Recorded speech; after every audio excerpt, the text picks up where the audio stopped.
Buongiorno a tutti e grazie per essere con noi per questa nuova chiacchierata di Nuova Pedagogia.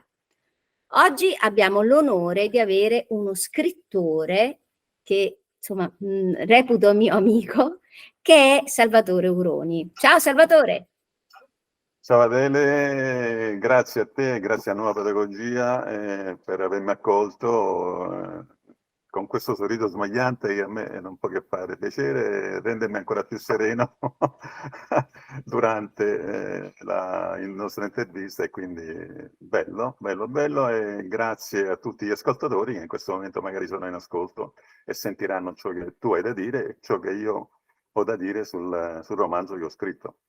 Sì, perché dovete sapere che Salvatore, che ho conosciuto tramite Maria Castronovo, che ringrazio, è uno scrittore, diciamo, divergente, cioè tratta temi che non sono trattati, diciamo, dalla maggior parte degli scrittori che conosco, e pubblica con un altro mio amico che è Nicola Bizzi della casa editrice Aurora Boreale. Infatti è stato così che l'ho conosciuto la prima volta, quando è uscito il suo libro Armageddon. Ma oggi parliamo del suo ultimo libro, che è questo libro qua, Io sono Lisa, che è un libro molto forte. Non che gli altri libri di Salvatore non lo siano, però questo libro tratta di un tema un po' tabù, soprattutto per il mainstream, e cioè tratta dei bambini scomparsi. Voi sapete, sicuramente insomma molti di voi lo sanno, che c'è una statistica allarmante di bambini che ogni anno scompaiono in Italia e nel mondo. Questa è una cosa, diciamo, difficile da trovare al telegiornale, però sicuramente, insomma, se ne parla nella controinformazione. E la cosa veramente interessante insomma, del lavoro di Salvatore è che lui ha centrato tutto il romanzo su questo tema. Salvatore, parlacene un po', perché è un tema un po' scabroso, però non si può fare Nuova Pedagogia e non parlare anche di queste cose. Certamente, guarda, la tematica affrontata nel libro, come tu adesso hai accennato, è molto scabrosa, è molto forte. Ma forte per chi, come dire, non ha avuto modo nel tempo, attraverso i soliti canali di informazione, di prendere coscienza di un problema che è enorme e tragico al tempo stesso. Quindi questa mancanza di informazioni, quindi di conoscenza, fa sì che di fronte a una tematica portata per la prima volta all'attenzione del pubblico susciti, come dire, sconcerto, susciti una sorta di, come dire, forse di incredulità, cioè nel senso che questa opera magari, ecco, può essere un frutto della fantasia, frutto di un qualcosa che è stato esagerato in misura tale da colpire, ecco, l'immaginario collettivo. Ahimè, devo deludere questa, questa convinzione, non è così, perché il dramma dei bambini scomparsi, e poi accenneremo se sarà proprio il caso di dirlo, perché scompaiono e dove vanno a finire, scompaiono per un motivo molto semplice, cioè ci sono correnti, mettiamole così, di pensiero che fanno dei bambini il canale attraverso cui ottenere determinati risultati. Questi determinati risultati hanno a che fare con ambienti legati a, diciamo, satanismo, ecco, nella misura in cui qualche volta se ne è parlato anche nei giornali, ma in misura occasionale, no? Di determinati delitti che hanno avuto soprattutto giovani al centro di queste vicende tragiche, e che qualcuno così, ma molto en passant, molto in superficie, vabbè, forse ragazzi o persone che hanno cercato di imitare o di acquisire, insomma, un qualcosa che attraverso questo detto, attraverso questa dicitura che fa capo al satanismo, volevano ottenere chissà che cosa, ma alla fine tutto sommato era un gioco, ma un gioco per quanto tragico, ma un gioco. Quindi senza andare al fondo del problema senza scavare e quindi non dare poi l'informazione giusta su come dire, su un fenomeno che è veramente di proporzioni enormi. Considera che le statistiche ufficiali, per quanto approssimative, quindi non sono precise, parlano di 8 milioni di bambini scomparsi nel corso di un anno. E quindi 8 milioni sono una cifra enorme che non può destare sorpresa, soprattutto riguardo a coloro che sono tenuti a scoprire eventuali reati, colpevolezze riguardo alla scomparsa dei bambini stessi e soprattutto i mandanti. Chi sono i mandanti? Ecco, il Io pubblico. vorrei dirti che le prime informazioni che ho avuto riguardo questo tema le ho avute seguendo un magistrato, Paolo Ferraro, che adesso non c'è più, è morto, ma lui alcuni anni fa, diciamo 10 anni fa, diceva che in Italia scomparivano 5.000 bambini l'anno e lui era piuttosto, diciamo, tra virgolette, arrabbiato perché dice che nessuno oltre lui ne parlava. Cosa che era vera, perché sono argomenti di cui cioè, le persone non ascoltano, non vogliono saperne volentieri, ma in realtà è una piaga che potrebbe colpire chiunque di noi. Quindi comunque è meglio saperle certe cose che mettere la testa nella sabbia come gli struzzi. Prego Salvatore, scusami se ti ho interrotto. No, figurati, hai perfettamente ragione, cioè la gente non vuole sapere, non vuole essere disturbata nel loro ambiente di comfort, nelle loro sicurezze, che per quanto il quotidiano li metta di fronte a problematiche veramente difficili, quali possono essere le crisi che viviamo regolarmente, insomma dall'occupazione alla crisi sociale, alla crisi politica, alla crisi di quella che è il pensiero soprattutto, no? Le famose libertà, i diritti sanciti da queste cosiddette costituzioni che sono state criminalmente calpestate e che negli ultimi 3 o 4 anni abbiamo vissuto sulla pelle che cosa vuol dire un potere che, come Maria Costronovo ci insegna con le sue ricerche su Dante, dice i poteri sono scuoianti e quindi fanno di noi, quando è conveniente farlo, toglierci anche la pelle. Quindi in questo senso la condizione nostra in questa attualità è quella di affermare innanzitutto il nostro equilibrio, la nostra centratura in termini spirituali, questo è fondamentale, rispetto ad un qualcosa che se non viene filtrato, se non viene analizzato e quindi compreso nei suoi veri significati, questo ci porta ad affrontare inconsapevolmente, senza che ce ne rendiamo conto, pericoli gravi dove da un momento all'altro possiamo tranquillamente essere gettati nell'abisso che questa gente ha preparato per noi. Certo, io rifaccio vedere il tuo libro, Io sono Lisa, perché va detto che l'altra cosa che mi ha colpito, infatti è proprio la domanda che voglio farti, è ma come mai hai scelto come protagonista una donna, una ragazza e non un uomo? Perché a parte mi sembra, ve lo dico, insomma, leggetelo perché è veramente un libro cinematografico, dovrebbe essere fatto un film se ci fosse un po' di coraggio tratto da questo libro, dove c'è un'eroina favolosa, sembra una Lara Croft edizione italiana. E come mai hai scelto una donna così giovane che insomma indaga in questo ambiente diciamo oscuro come quello insomma di questi circoli dove si fanno queste pratiche tenebrose e non riconosciute a livello mediatico? Allora, faccio una premessa. Lisa non è un nome scelto al caso, è un nome che ha una sua importanza anche da un punto di vista biblico, proviene da Elisabetta. Elisabetta è cugina di Maria, la Madonna che ha partorito Gesù. Ecco. Peraltro Elisabetta è colei che ha partorito Giovanni Battista, che battezzò Gesù nelle acque del Giordano.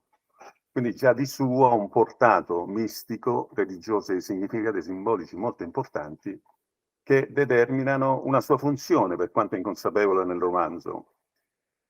E questa funzione qual è? È quella di rappresentare, in quanto donna, tu dici perché è una donna? Perché intanto il femminile è l'origine della vita stessa su questa terra. Quindi noi, 8 miliardi di persone, scusami se lo dico, alla faccia dei movimenti femministi, 8 miliardi di persone sono nate tutte da una donna. Non sono nate Per ora, Salvatore, perché lo sai che vogliono clonarci, perché così ci fanno in scatola. Ho capito, ma sono le donne che in primis dovrebbero ribellarsi di fronte a questa, come dire, discriminazione, perché si parla tanto di discriminazione, no?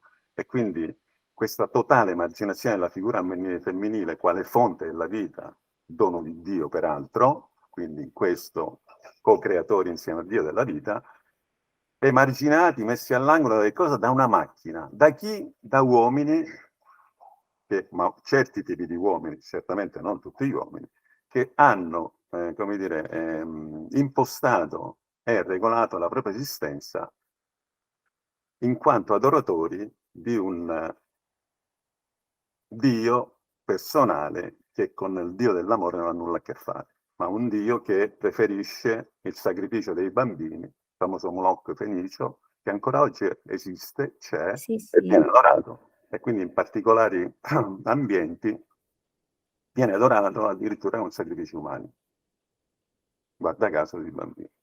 Anticamente il dio Moloch, per propiziarsi le sue, come dire, le sue concessioni, le sue grazie, i primigeniti venivano offerti al dio e quindi venivano bruciati, donando, mettendoli proprio in un braccio in queste statue di bronzo, di metallo enormi, veniva appiccato il fuoco all'interno della statua e quindi venivano sacrificati al dio per averne, come Dei dire, benefici. attenzione e benefici.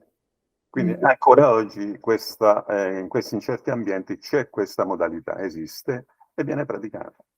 Quindi 8 milioni di bambini non solo vengono utilizzati per quello che è il traffico sessuale, abusi, traffico di organi e non ultimo anche per dare e propiziare effetti che loro credono siano, come dire, importanti perché il Dio gli concede loro potenza, gli concede loro ricchezza, privilegi e quindi si adoperano perché questo poi sostituisca tutte quelle credenze per chi vuole passarle come credenze o religioni per chi vuole essere religioso, che sostituisca religioni ma che in qualche modo hanno come finalità la distruzione di qualsiasi spiritualità che rimandi a quello che è l'Altissimo, quindi la fonte prima d'amore.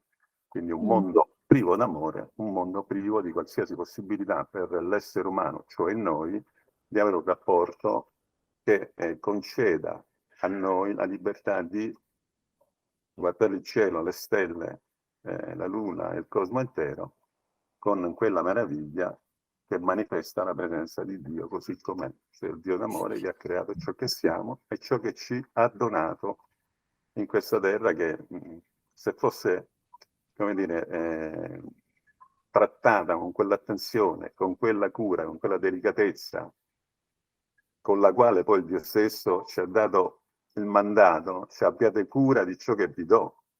No, cioè, non è che ci ha detto fate della terra quello che volete, no, Già. abbiatene cura.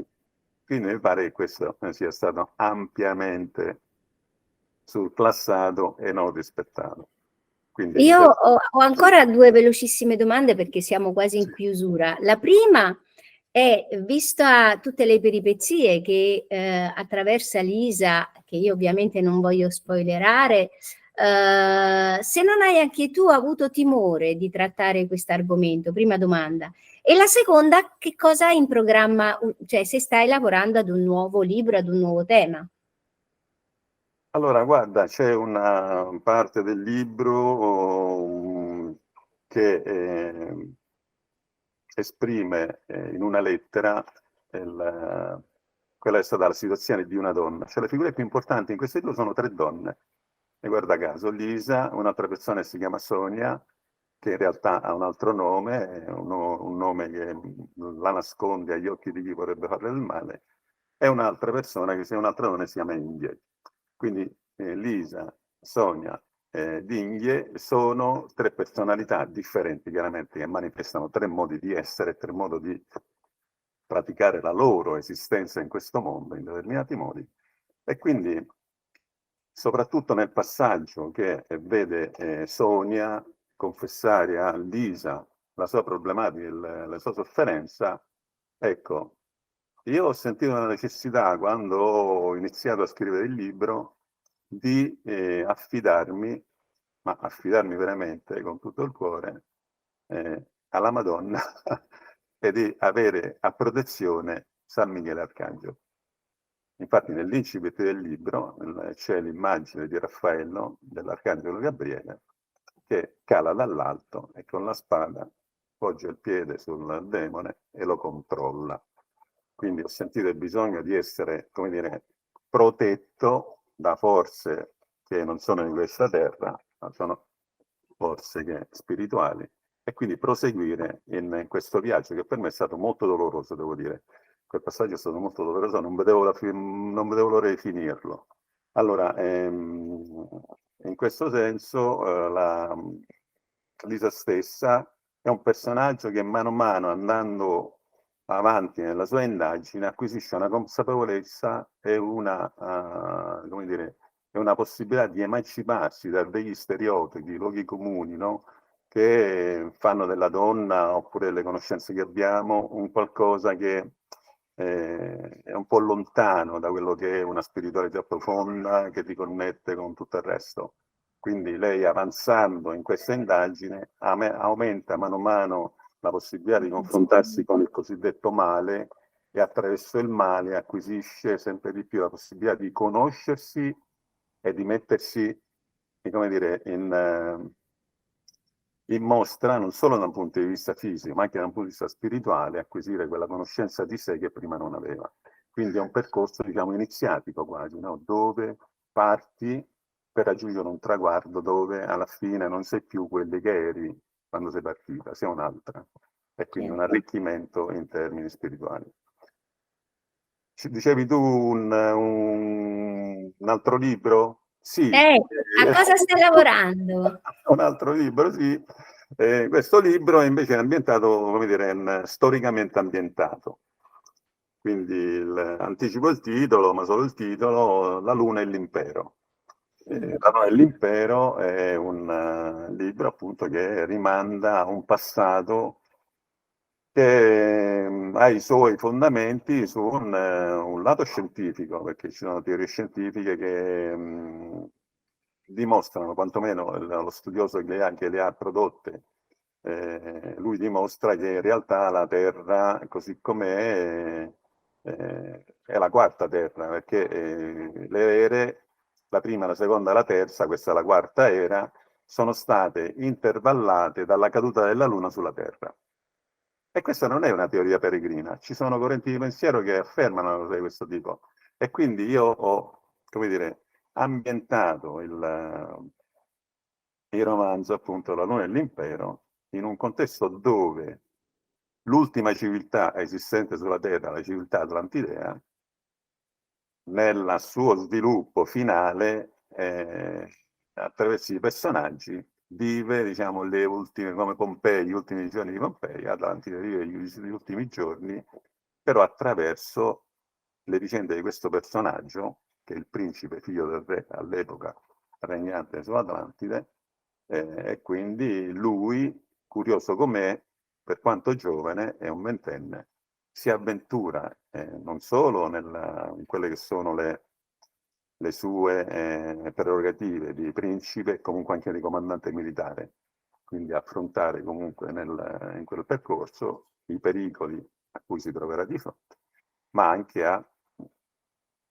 affrontare una realtà tragica che non dico perché sennò... No, certo, no, ma tanto poi voglio dire, io Lisa l'ho letto credo in 24 ore. perché veramente mi ha preso tantissimo e anch'io non vedevo l'ora di vedere come andava a finire perché ero in un'ansia tremenda. Penso, non mi dire niente del prossimo libro perché io Assolutamente lo no, devo leggere e quindi non voglio assolutamente sapere. no. Ecco, una cosa importante fuori di Lisa è che comunque è un romanzo d'amore. È un romanzo d'amore per A quanto... 360 gradi. perché soltanto l'amore ci può fare affrontare difficoltà come quelle che ha affrontato Lisa, che ci permette di accettare comunque quelli che sono i pericoli anche a rischio della nostra vita, pur di affermare quello che è l'unica verità possibile in questo mondo, è l'unica verità da affermare, perché diversamente, come tu ben sai, la realtà che viviamo non è certamente quella fondata sull'amore, ma è fondata proprio sulla negazione stessa dell'amore, per quanto ne parlino tutti. Ma come diceva qualcuno, noi siamo nelle azioni che facciamo, Vero. ma non siamo le parole. Le parole sono quelle cose che ci fanno credere di essere quello che siamo, quindi delle illusioni.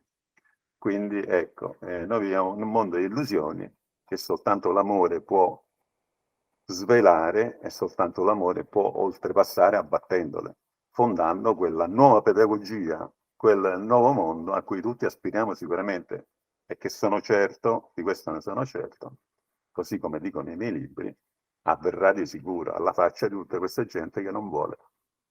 Oddio, che bello! Con questo messaggio meraviglioso e con l'immagine di San Michele che uccide il drago, io vi saluto cari amici, grazie mille Salvatore per averci dato il tuo tempo e la tua compagnia per questi pochi minuti.